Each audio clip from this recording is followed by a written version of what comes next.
প্রাক প্রাথমিক শিক্ষার্থীদের জন্য একটি ছড়া, ইঁদুর ছানার ছড়া। 1, 2, 3 মায়ের সাথে ইঁদুর ছানা নাচছে তা দিন দিন।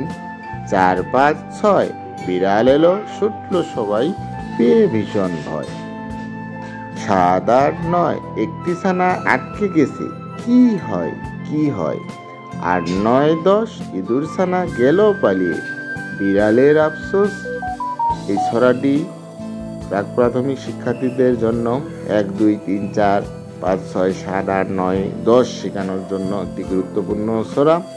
এই ছড়াটি যদি শিক্ষার্থীরা আনন্দের সাথে শিখে, তাহলে 1 থেকে 10 পর্যন্ত তারা অনায়াসে ছড়ার ছলে শিখবে। এটাই প্রাথমিক শিক্ষার লক্ষ্য। বেশি বেশি করে এই ছড়াটি প্রাক প্রাথমিক শিক্ষার্থীরা শিখলে তাদের সুন্দরভাবে সাবলীলভাবে 1 থেকে 10 পর্যন্ত শিখবে। সকলকে ধন্যবাদ।